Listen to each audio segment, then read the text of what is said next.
I spy Tom. This is not the smartest guys in the room. NTSG, not the smartest guys in the room. How are you doing today, Tom? I'm doing well, buddy. How are you? You sound good. You look good. You've been rolling. You've been wearing hoodies a good bit lately. Is that like is it season of hoodies or is Oh, that just how you roll? it's hoodie weather. Okay. Yeah. No, it's hoodie weather. I like. I've become a big fan of the hoodie.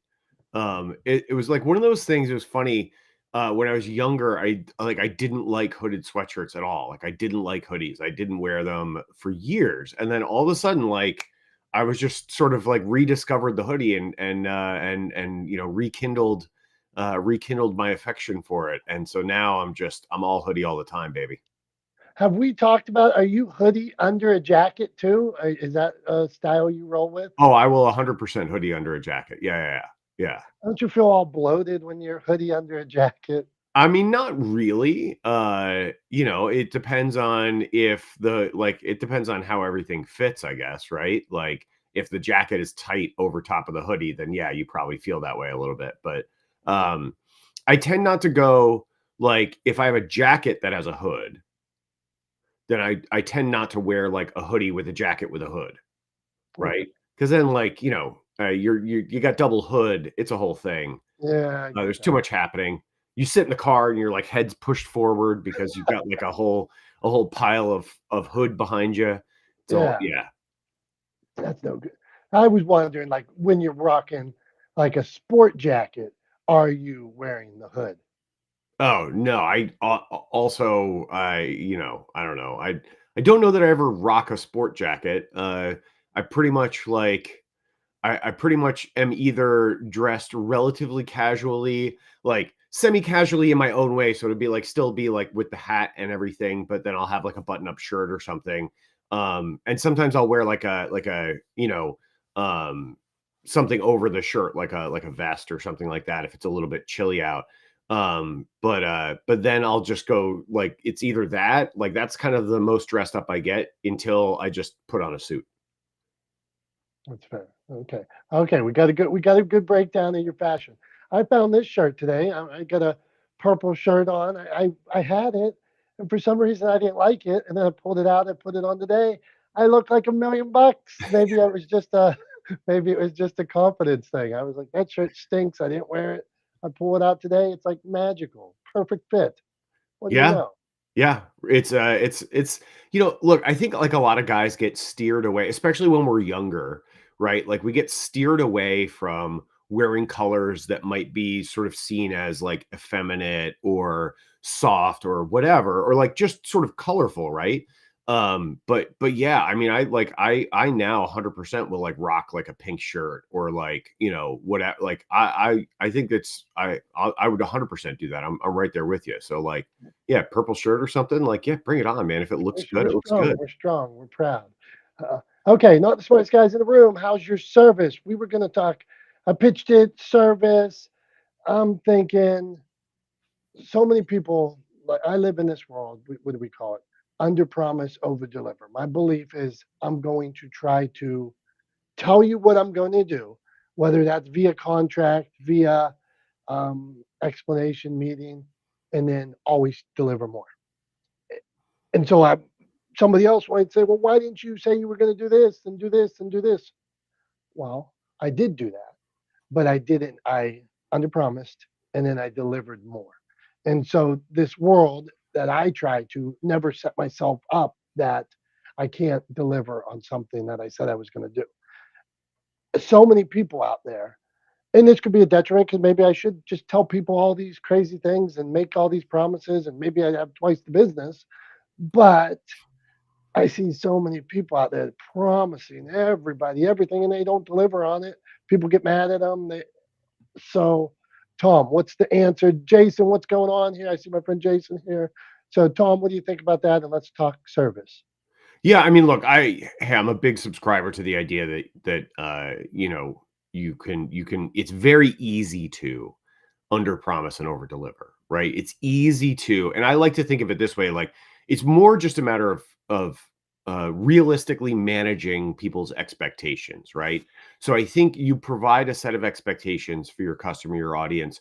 You as a business are in charge of what that set of expectations is, right? Like that is 100% within your control. You tell your customers, here's what you're buying from me, right? Here's the service I'm going to provide. Here's the product I'm going to provide, which is also a service to some extent, like if you wanted to sort of get a little bit more philosophical about it. But here's what I'm going to provide. Here's the cost. Here's what you should expect for that cost, right? Like this is the transaction. This is what you're getting. And I think like that's 100% within your control. So I think when you do it well, and for myself, I do this a lot, is I'll say, look, here's what you should expect. We will try to deliver above and beyond that set of expectations, but that is the minimum you should expect. And then we will often deliver above that minimum, and it creates an opportunity where the customers that we're working with, the folks that we're working with, are almost perpetually impressed with what we deliver because we manage their expectations well. We ground their expectations in reality, and then we tend to over deliver on that set of expectations, which creates sort of a positive outcome for both of us. They get more than they thought they were going to get, and we get the benefit of that positive perception in their eyes, right? That positive experience for them.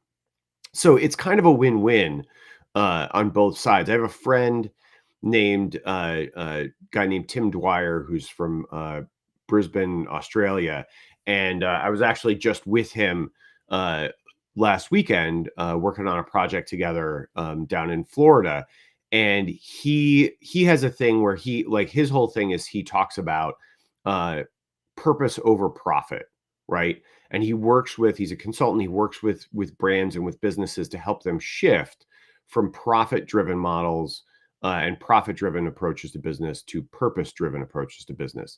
And one of the reasons that we have started working together over the last year is because he and I share that philosophy. We kind of call it different things, right? But it works really well with, or jives really well with, my whole idea around delivering value first, right? That you should lead with value for your clients, customers, audience, the community that you seek to serve. You should always be looking for opportunities to deliver value first and foremost before you ever ask for anything in return, right? Before you even talk about a product or talk about a service or talk about a price. You should always be offering value first that benefits the community that you want to serve, and then create the opportunities for them to return that value to you through your brand or your business. But yeah, it kind of, it all lines up really well. There's a lot of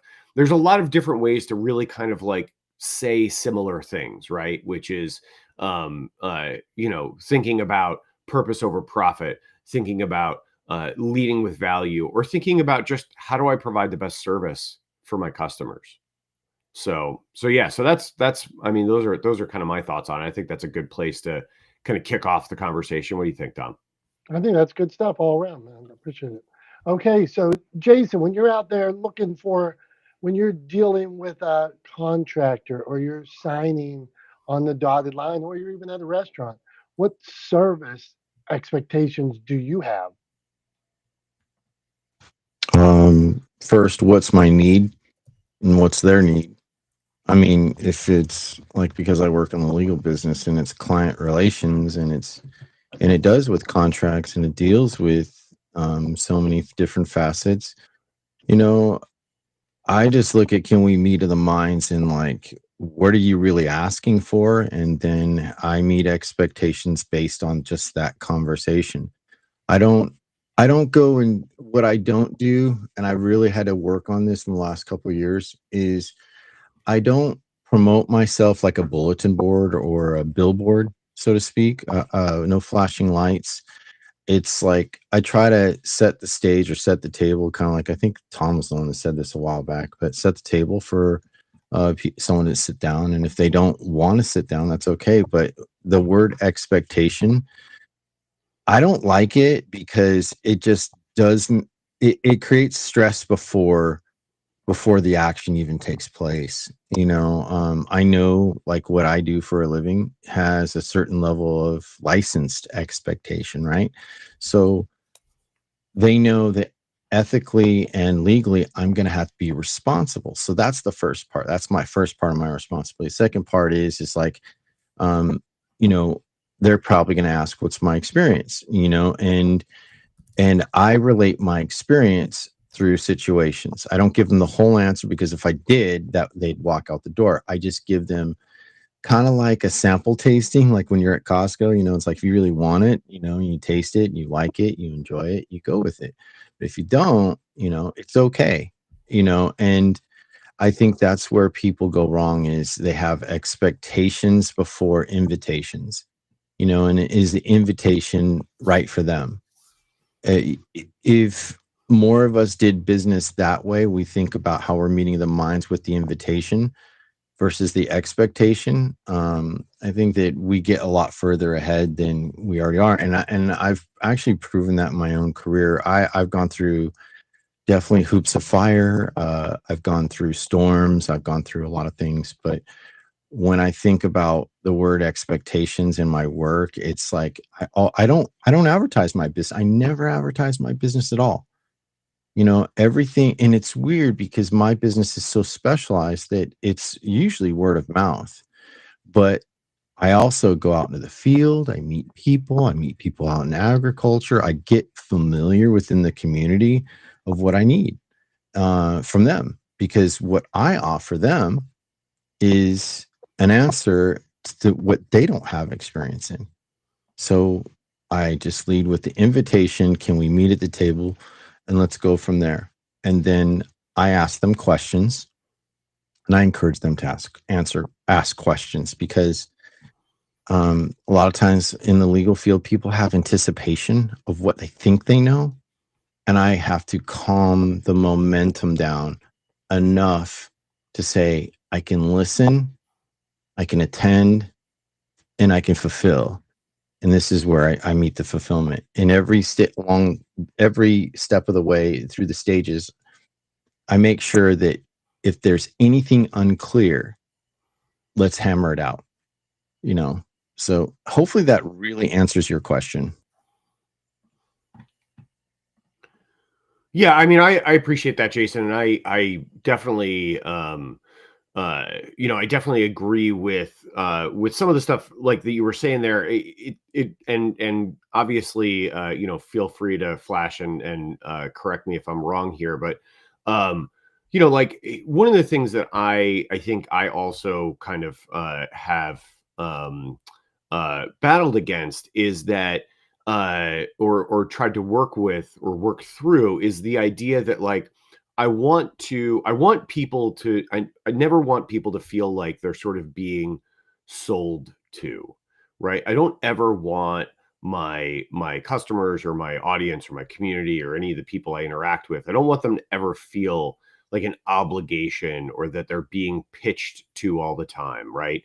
I want people to really feel that they've come to the decision to work with me because it is the best decision for them and for their particular need, and not because it was the slickest sales pitch or it was the prettiest package that they were offered, only to later find out that it wasn't actually what they needed, didn't serve their needs well, and that maybe they feel like they got kind of uh, um, sold a bill of goods that we didn't deliver on, right? I think that like that's something I've definitely sort of struggled with in my own business, is trying to get over that hump of feeling comfortable with having a sales process, right? Like I still don't have a good sales process for my business. But I'll say this, I think it's okay and it's good that I don't yet have that sales process, because I will have that sales process. I'm working towards that.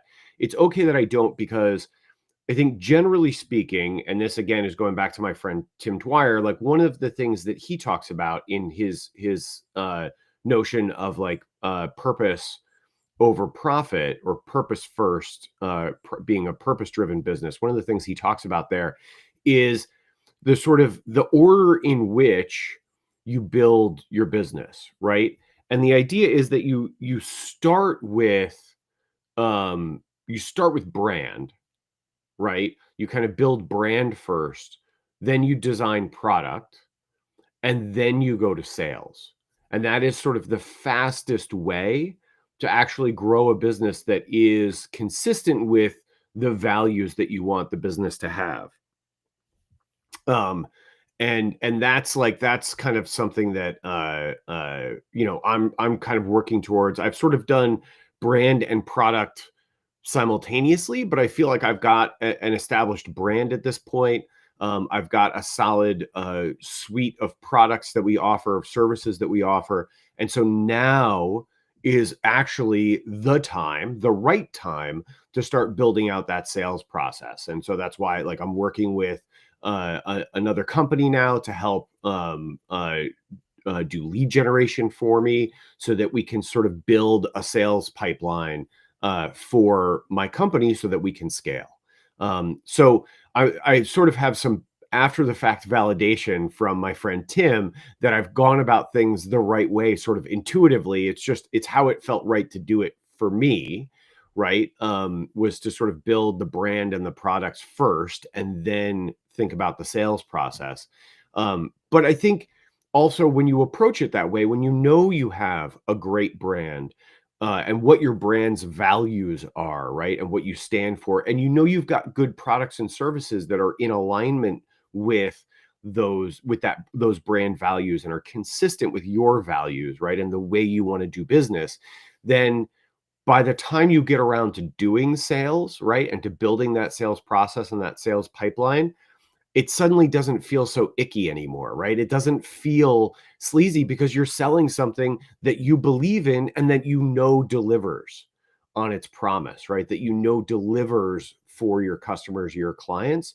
And so I think both it works in terms of how the order in which you build a business to scale it quickly, but it also works in terms of how it feels if you're sort of a values driven business owner, how it feels to build that business that way, because all of those things are sort of working together towards a goal or an end that you believe in, towards a mission that you believe in already, rather than making a thing and selling it and then trying to figure out what your mission is after the fact.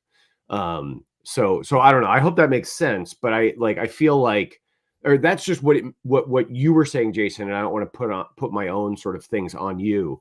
But what you were saying, that's what it made me think about myself and my own sort of process and what I've gone through building my business. Yeah, there's nothing worse. Oh, sorry, Dominic. No, Go ahead. on, Jason. Go on. I'm going to give you some No, there's nothing worse.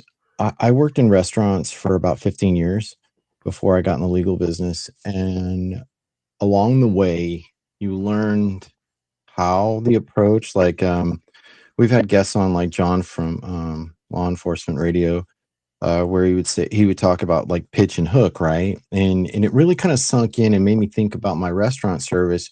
Every time someone's brand new sat down in the table, it's kind of like you're doing a little bit of recon. You're kind of just like, hey, we're here. And while you're there, it's like you learn the different maneuvers for different personality types, and you're learning different ways. And there's nothing worse than when people are trying something for the very first time. They have an interest. Now, how do you sauce up the experience, not the expectation, right? And have you ever eaten at a restaurant that probably the food was really crappy, but the experience of just being there was good enough? And I've had that. And I've had guests who I've served said, I really didn't like your food, but I liked you. You helped me and my family get comfortable and feel welcome so that I don't have to stress out or so that I don't know. You made my, and I've had countless Mother's Day. Anyone who works in the restaurant business knows that when you work Mother's Day, there's high anxiety, long waits, high stress, volume of food, volume of speed, and there's going to be errors. But it could be that one person who just walks you through it. And it's like, look, you're there to sit down and be served, right? And my job is not to make you feel comfortable. My job is to provide and assist you with the experience. So if we looked at it that way, we're really just we're just we're connecting the chains, and it gets stronger. And I can't tell you how many guests in my past, which led into my legal career, who literally said to me, I hated your food, I'll be honest with you, but I loved the experience. And they were honest about their feedback, and I was like kind of like off-putting, like they stayed all this time eating crappy food in their mind because of me. They really did say, you helped me relax. Mom was smiling. Sorry, my phone was ringing. Sorry about that. But no, you made my mom smile. And my mom is hard to please. My mom is hard to get along with. And that's just it. And when you just kind of like you get interested in what you do with them, that's like the win. That is the total win. So I'll just take a pause. Good stuff, Jason. Man, we appreciate you adding this restaurant style, uh, because this is very service based. So go on, Tom. What do you want to add? Well, I was just, it reminded me of, and this is something I've talked about sort of ad nauseum in here before. And Dom, you're probably going to nod and smile and in sort of recognition when I say this out loud, being like, yeah, Tom, I've heard this 100 times. But it's that what really matters, like ultimately the goal for any business is to make someone feel good, to make your customers or your audience feel good about supporting your business or your brand, right? Like that, if you can do that, if you can make someone feel good about that decision, you're done. Like that's everything after that is a cakewalk. The sales will come, people will become return customers. They will advocate for your business. They will tell all their friends and family that they should come see you for the service or the products that you provide. All you have to do really, like the goal is to make people feel good about the decision to support your brand or your business, right? And it made me think of Jason's story, like made me think of very quick aside, probably not true now, but for more than a decade, the best service I had ever had in a restaurant was at an Outback Steakhouse, sitting in the bar area, in a booth in the bar area, right? Which, like, booths in the bar area kind of notoriously don't get great service in restaurants, right? Because often, well, I mean, for a variety of reasons, but often they don't get great service, right, in a restaurant. And I think we can all agree, even if you like Outback, and Outback's fine, but the food is decidedly mediocre at best, right? Like it is not, nobody, very few people are like, actually, I should say, nobody thinks of the Outback as fine dining, right? Even people who love Outback would agree that it is not great, amazing food, right? But this waiter was just out of bounds good. I mean, it was me and one of my college roommates, the two of us. We were under 21, so we were sitting in a booth at the bar drinking soda. And this guy, like, we couldn't even get like 3/4 of the way through a soda, and another one would just get set down on the table in front of us, right? Like every time we needed something, we didn't even have to open our mouths. Like it would almost be like we were down to like the last piece of bread, right? And would about to be like, oh, we should ask for more bread, and he would just drop a new loaf of bread on the table, right? Like, I mean, it was almost like preternatural, like he was reading our minds. He was so good. We were broke ass college students for whom like going to dinner at Outback was kind of a big deal at the time, right? Broke ass college students went to dinner at Outback. We gave this guy a 50% tip. That's how amazing he was, right? And it just goes to show it really was because of how he made us feel, because it was so clear that he was paying attention to what we needed and was on point to make sure he delivered for us, that we just felt so well taken care of, so seen, so heard, so understood. These two college students who were like eating a stupid amount of bread, drinking like way too many sodas, you know, like all of those kind of things, like taking advantage of the stuff that just is never ending, comes to the table bottomless, whatever, that you don't have to pay extra for, right? Because we're broke ass college students. And he was just like, I'm here for you guys, right? Like, doesn't matter to me. It doesn't matter that like each soda isn't adding to the bottom line of the check and making sure my tip will be bigger, whatever. We gave him like a 50% tip, which was a big deal to us, considering like how stretched we were for cash at the time. So look, if you can make people feel good about the decision to support your business, right, they will go out of their way to make your business successful too. So that's just what it made me think of. How about you, Dom? Okay, I got comments to Jason and you, and on this premise of how's your service, I am wondering in both cases, is it about expectations? So, with setting expectations or going above expectations. So, you, as a bread eating college student, slugging a lot of sodas, this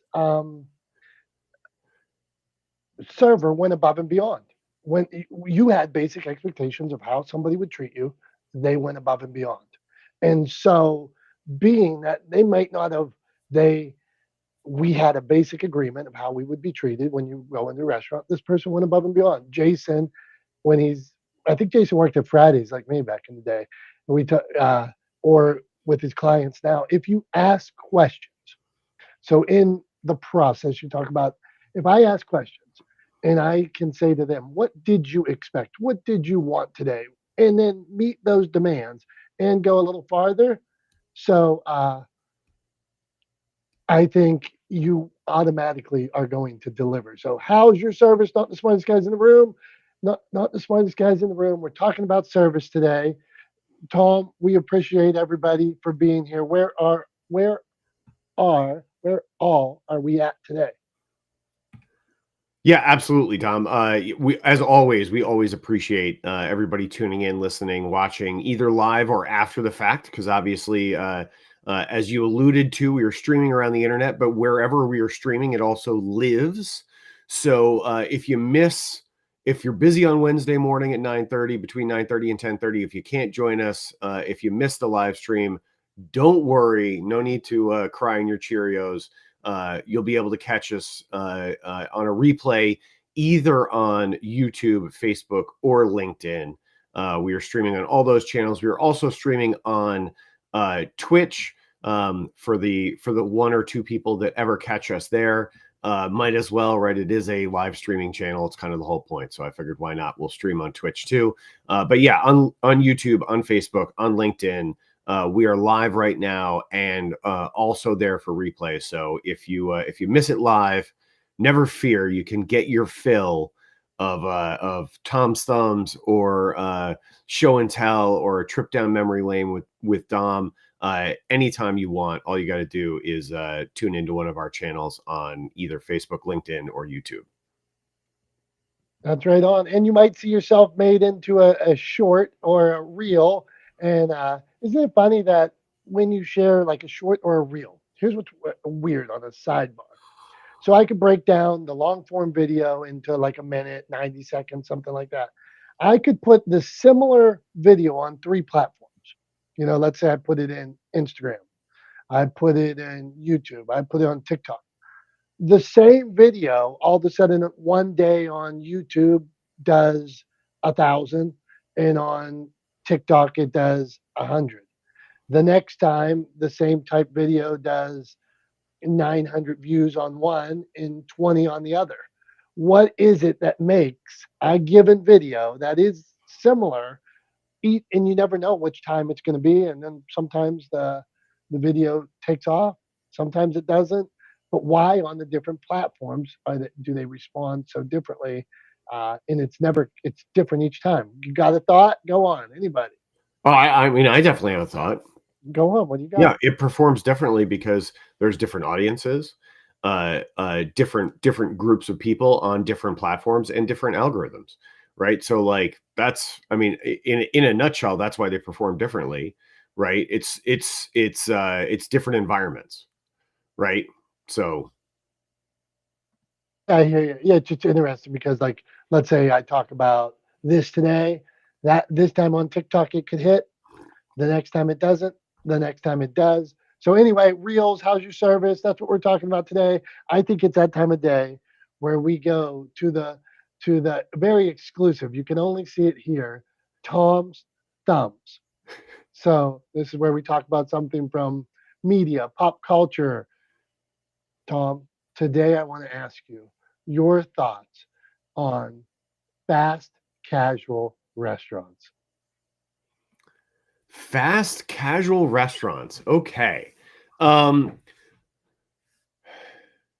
all right, let me think about this for a second. So, I mean, obviously it's a relatively broad category of restaurants, right?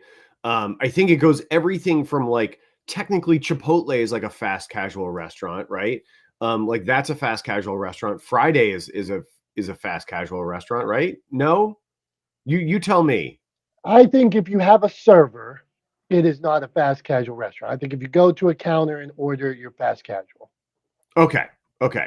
So what do I think about fast casual restaurants? I think I think two things.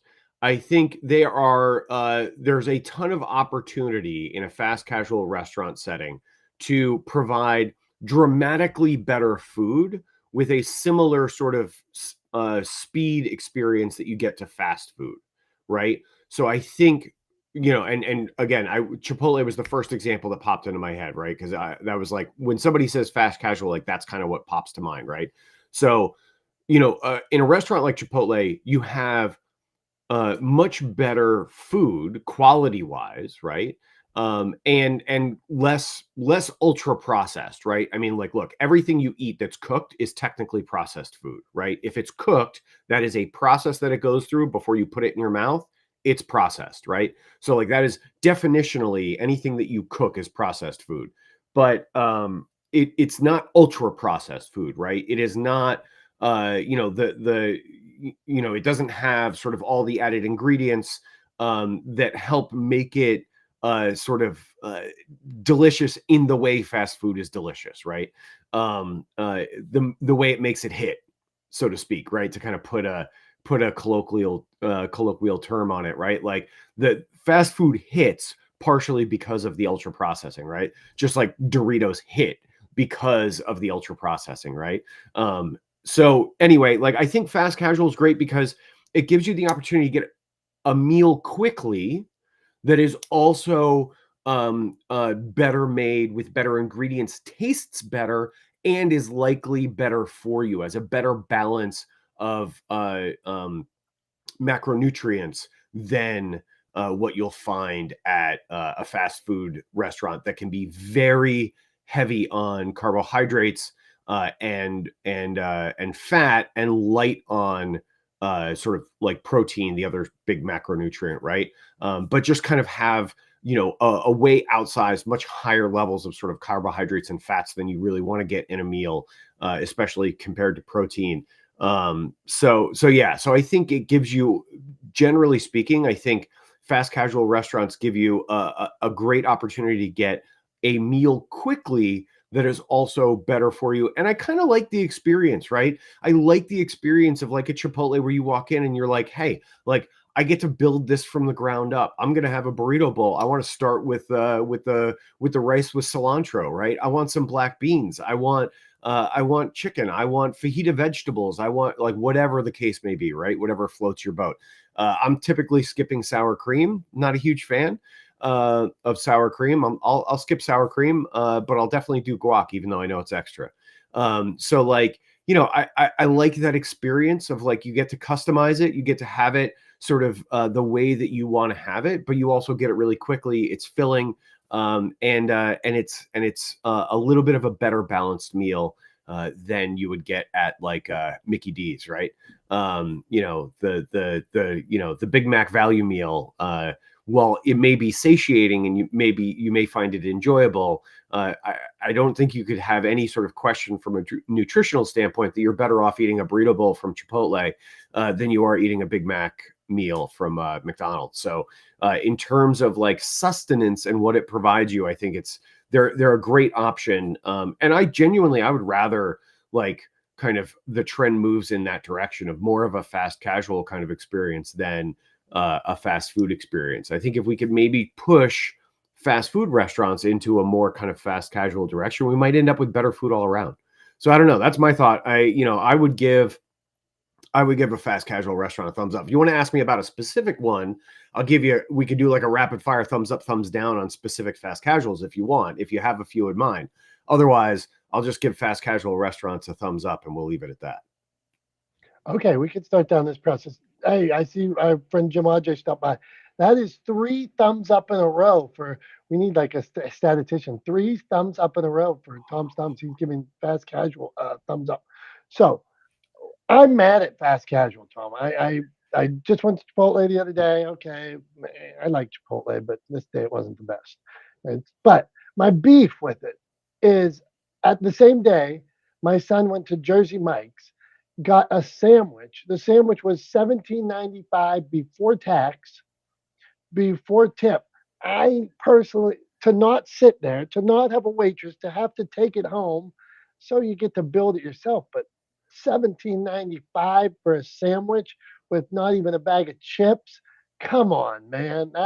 I wish I could have gave it a thumbs down. So Jersey Mike's charging $17.95 for a sandwich. What do you think? Yeah, no, I mean that gets a thumbs down. Here's the other thing too, is I also think tipping culture is out of control, right? I think there's no so the reason, and Dom, you know this as a somebody who owned a restaurant and who worked in restaurants, right? Like there is an exemption for service workers, right? So for bartenders, wait staff, busboys, etc., right? In restaurants, front of house people in restaurants, right? There's an exemption for them in the minimum wage standard law that basically says you can underpay them. You can pay them less than minimum wage, less than the federal standard minimum wage, right? Because they get some of their income through tips, right? And so you can pay them like $3 and change an hour or something like that, right? Well, that exemption doesn't apply to workers at like your coffee shop. It doesn't apply to people behind the counter at Jersey Mike's or at Chipotle, right? All of those people are subject to standard wage laws and whatever, depending on what state you're in. Some of those minimum wage laws are 15, 20 something dollars an hour, right? Like, and I'm not arguing that those wages are out of place. If anything, I would argue that they probably still need to go up, right? There's still room for improvement. My complaint is with tipping culture, right? Like I genuinely think, first of all, I think we should do away with the exemption for front of house service workers in restaurants. Like there's no good reason why any restaurant should be able to underpay their staff. They should have to pay them at least the minimum wage. And I think genuinely we should try to move away from having to tip everyone, where tipping should be an expression of exceptional service and not a standard like, oh, well, the price on the menu is only this, but I still have to tip on top of that. So like really the price is that plus 20%, which is kind of crazy.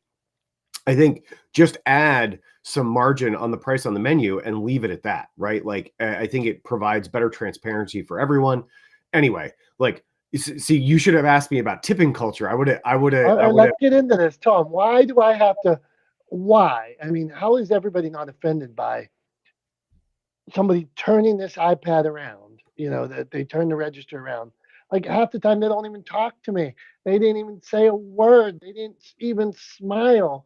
And then they turn the iPad around, and I'm like, you barely handed me something and made me feel bad about it. And now you went doop and turned the iPad around where the 6 people behind me can see it.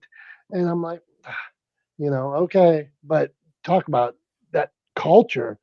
And then I don't even get a thank you. They don't even see it. It's like, boom, you turned it. I gave a good tip. Nothing, not a smile, not a thank you. I can't take it. Yeah, I don't tip in those situations. And like people might come at me I don't believe you. I bet I'm standing behind you and you're like, doop, doop. The only time I tip in one of those situations is truly when someone has gone above and beyond and exceeded expectations. Then I will tip, right?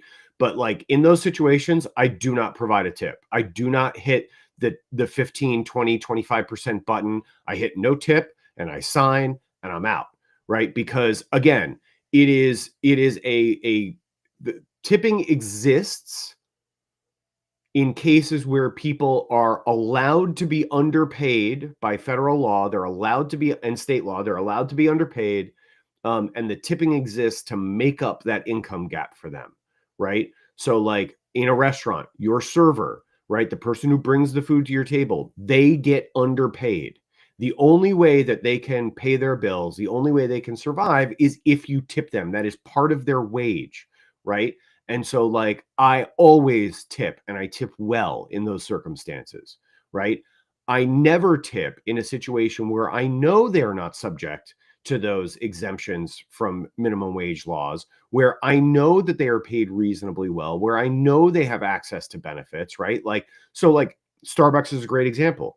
Like Starbucks, generally speaking, pays their employees relatively well. We won't get into the union busting behavior of Starbucks in the last few years. Obviously, I disagree with that. I'm very much in favor of unionization, and I believe that Starbucks and other companies like them that are trying to union bust should be held accountable for it. But like those tip jars, it all started with kind of like this sort of like broad proliferation of tipping everywhere. Started with like tip jars at Starbucks, I believe. Right, like at least that's where I first remember seeing it, was like these tip jars at Starbucks. And I since that time, like I remember people talking about how great the benefits were of working at Starbucks, how reasonable the wages were for working at Starbucks, like how the baristas were reasonably well paid. They were offered benefits. They were given all these sort of, they were treated like decently for service workers, right? They were treated well. It was sort of held up as a standard, the way Starbucks treated their employees. And then they started putting out tip jars, and it was sort of like, wait, hang on a second.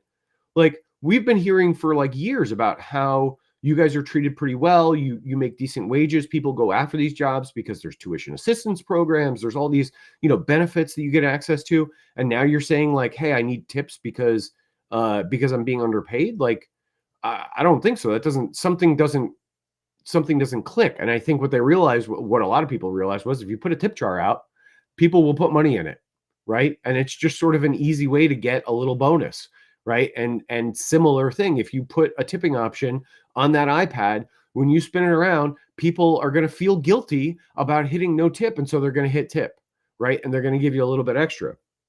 There's also some questions in some circumstances. I'm not going to accuse every business of this, but in some circumstances, there are some questions as to whether or not those tips actually get to the workers, right? When you hit tip and it bumps up the charge on your credit card, does the business actually do the work of separating that money out and making sure it ends up in the pockets of those workers, or does the business just keep the money? And there's a lot of instances where it turned out the business was just keeping the money, right? So like that's the other reason I don't do it.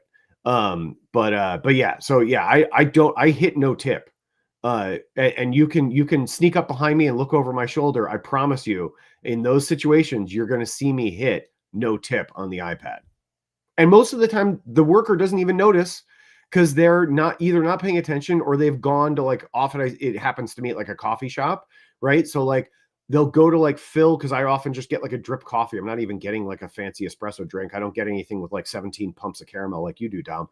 But like I'm just getting a drip coffee, right? And so like they'll just go fill up my coffee cup, come back, and by the time they've come back, the transaction's over. They don't even know if I hit tip or not, right? So like I don't even worry about it. And like you said, half the time they don't even say hi or good morning or like, how are you today? Or anything like that. It's what can I get you? And then they silently hand you your coffee and you walk away. Right. So like, why am I going to tip for that? Just hit no tip. I feel you, man. Hey, Jason, you were flashing. What'd you want to add as a former server? What do you got? There's a lot of things going on. I mean, everybody's feeling the pinch of the economy right now, right? So what's interesting, I waited tables back in, I think it was 2007. That's when we had the big bust, the loan bust and all that. And I remember the first thing that I knew when the market went down for real estate, the first thing I started noticing, because I'd work on a couple of lunches here and there, that it was a ghost town in the restaurant. And the restaurant business sees it first because when you don't have money, you're not going to go anywhere. And what would happen is I started noticing back then, like these mobile delivery services that were just like really coming online. And I was noticing these delivery drivers come and pick up food to take it to the office because people don't want to go to the restaurant, but they would tip the driver. And I'm like, wait a second, you don't want to see me as what I thought. And you think you're getting it cheaper to go, but you're tipping the delivery driver.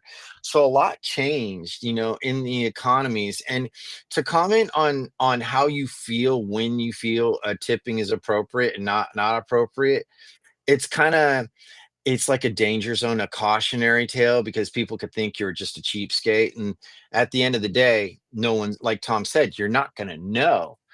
But it is interesting. I always tip in cash. I never tip on my card. And I remember one time I was in a restaurant not too long ago. I was in a steakhouse and they said, no, you got to tip on the card. And I said, I don't have to do shit you say. Or, excuse my language, I'm sorry about that. Or you can get nothing. So what do you want to do? And the waiter took my money and just didn't even say another word again. And on my way out, I asked the manager, I said, you don't have your tipping policy declared. I said, did you know that there's a problem with that? And he goes, what's that? And I said, I think you might want to look up maybe some of the local rules on tipping or the state rules on tipping and your procedures, because at the end of the day, people are going to do what they want with the excess, gratuity. You're being grateful.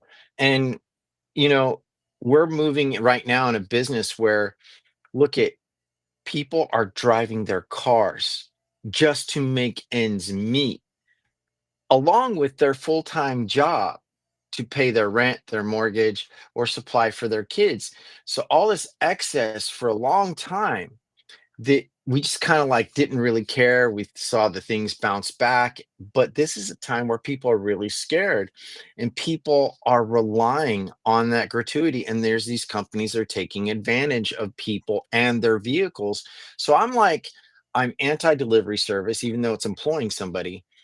But I also have a new policy. I don't eat casual plus corporate. I go eat local and local food truck alone. If we go to a restaurant, it's certain select small business first because that circulates in the community. But when people talk about tipping, they don't think, like, when you're in a mom and pop place, they're always grateful. If you're getting a cup of coffee, unless you really made something significantly wow, I mean, I just think like, okay, you know, but I think that the government oversteps and corporate oversteps about how they're regulated and how they're initiated. And we have to really look at each other as human beings. Like, hey, everybody's trying to make ends meet, but at the end of the day, it's like I've got to take care of me. And if I'm not giving extra money, nothing personal, it's just my choice of how I spend my dollar. And I encourage people, buy local, buy small first, corporate last. I mean, I couldn't agree more with that sentiment, Jason. Like, absolutely. If you're going to go patronize a restaurant, skip the big venture capital owned chain restaurant, right?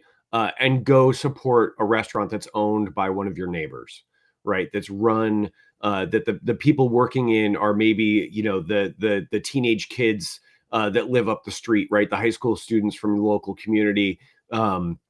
The business owner is somebody that lives down the block from you. Like, those are the businesses we should always put our money into first. I couldn't agree more.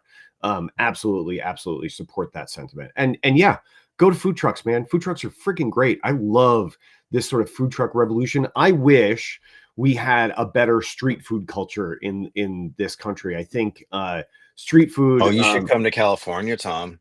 Yeah, I mean, I'm thinking like You I've been. should. Yeah, no, I love food trucks, man. I love food trucks. I love street food culture. Like, I think it's great. I wish we had.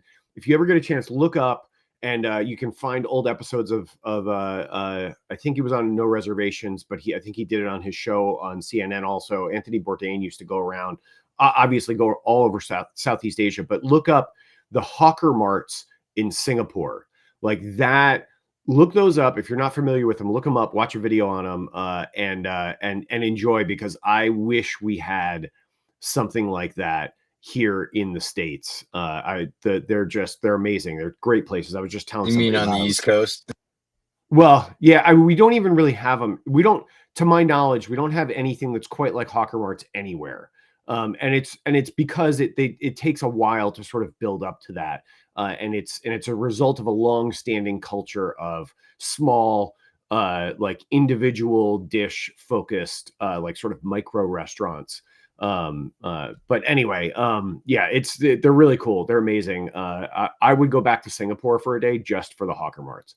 Anyway, uh, what we have to do now, we got to shift gears a little bit, do a little bit of a transition. What we're going to do is we're adapting show and tell. So now we're gonna shift it around, and Dom is going to take us on a little trip down memory lane, which is what he's kind of always done with show and tell. But it means that he doesn't always have to physically have something to literally show us. But sometimes he will, sometimes he won't.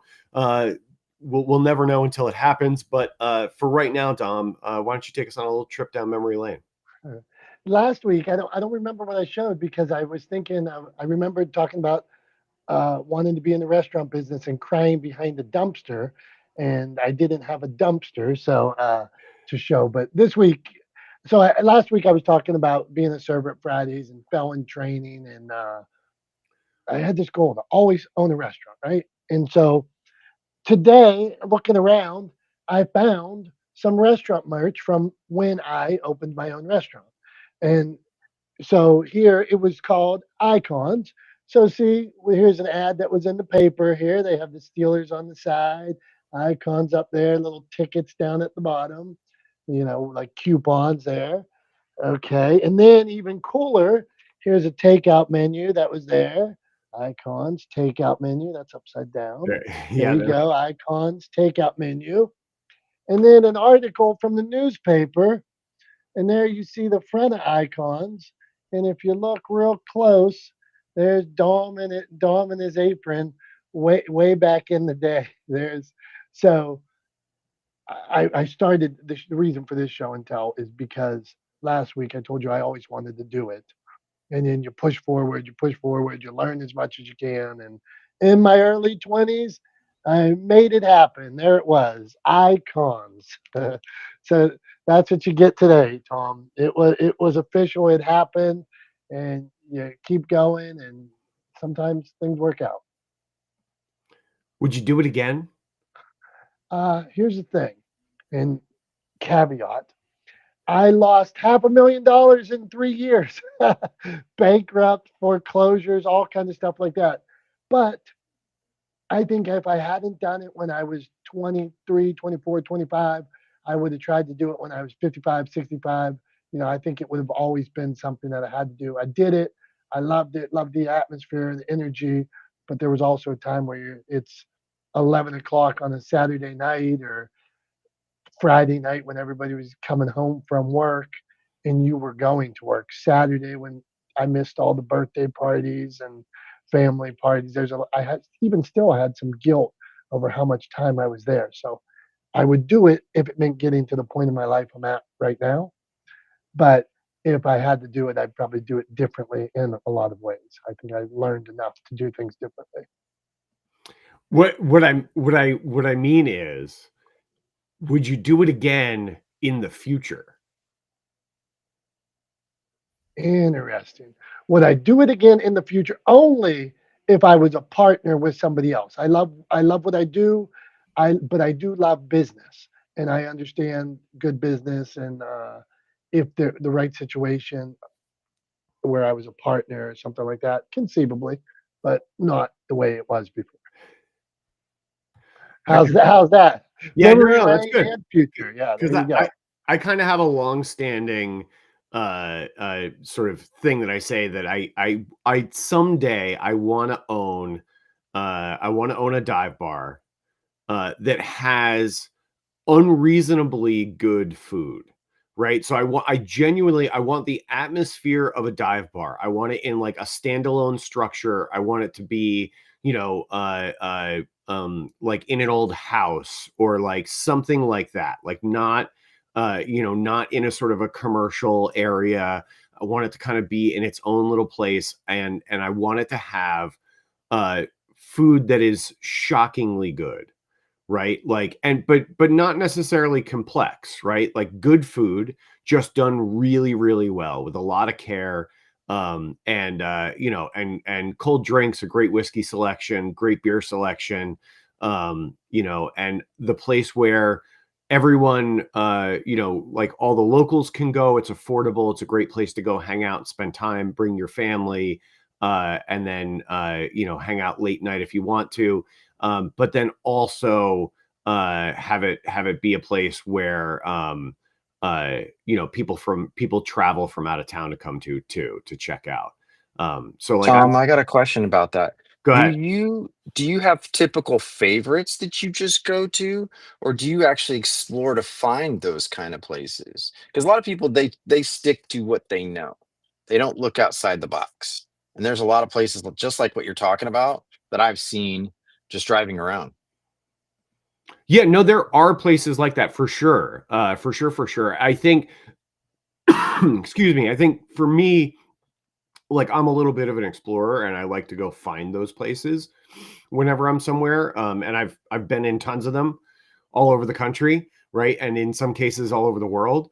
So yeah, I think those places exist. I've always wanted to own one, right? So it's not that those places don't exist. It's that I've always wanted to have one of those places to sort of call home, at the end of the day. And I've sort of jokingly said that's my retirement plan, that someday I'll own one, and I'll be it won't be a place where I have to be the bartender, right? Like the idea is to own it, be hands off, and let it run, get out of its way, and let it be successful. So I'm not even talking about necessarily building it from the ground up or opening it. I may even just buy one that's already established and doing really well one day, right? I'm not talking about like tomorrow, but someday I want to own a place like that. And maybe I even just buy an ownership share. I don't even actually buy the whole thing, right? Maybe I just buy a piece of it, and that's I get a little income from being a part owner of it, and I get to have a place to go hang out and have my own little local watering hole that I'd love to be a part of. So yeah, so I mean, I know they exist. I don't think it's revolutionary, the idea to have one. I just and I don't even necessarily want to build it. I just want to be a part of it.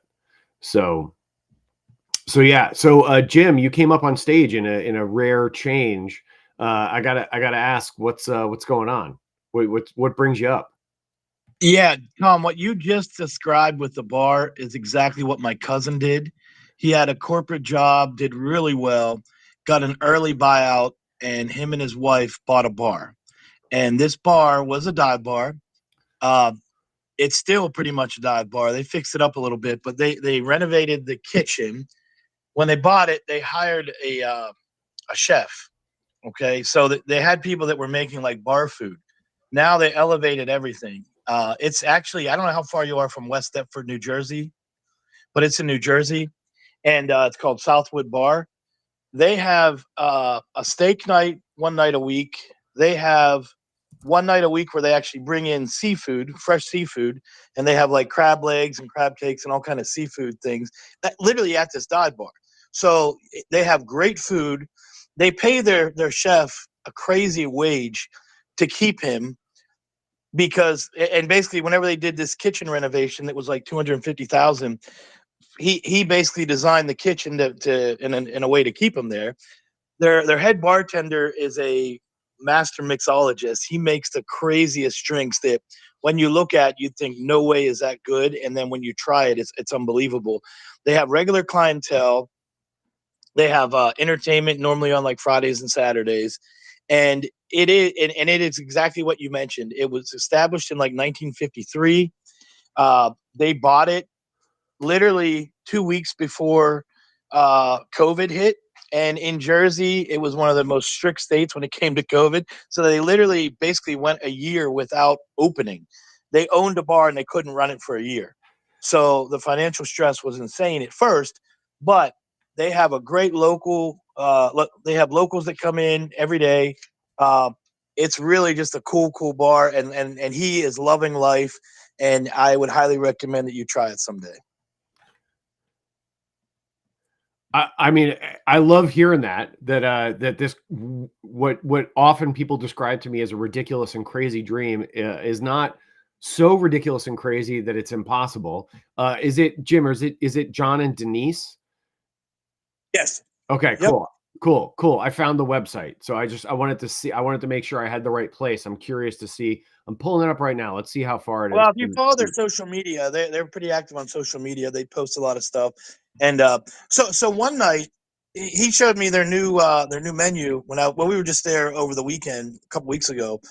And one night they actually have a chicken cutlet night where they make all these different kind of sandwiches with chicken cutlets with like prosciutto and all these crazy things and like balsamic glaze, and I mean just like gourmet chicken cutlet sandwiches that are ridiculous.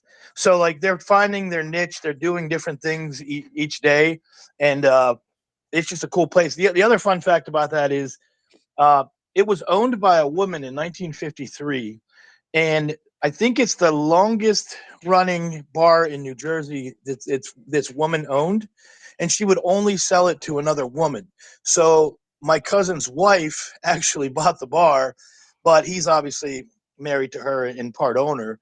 But she would only sell it to another woman to keep that women business tradition going, which was kind of neat too. Well, I love that. Thanks for sharing that. And it's all the way down by Philly. So it's a bit of a hike for me, but next month, not next month, actually, in the beginning of December, we're going down to Delaware because going down to Rehoboth Beach. Becky's running a race down there, and my wife Becky, and so we will be driving right past that part of New Jersey, and maybe we'll have to figure out the timing so we can stop there for lunch. And Tom, if you're a cheesesteak fan, he makes the best cheesesteak in all of Philly, and it's not even in Philly. So I'll just leave it at that. Well, thanks, man. I appreciate it. Dom, we're a couple minutes over, buddy. You got anything to add before we should make reels.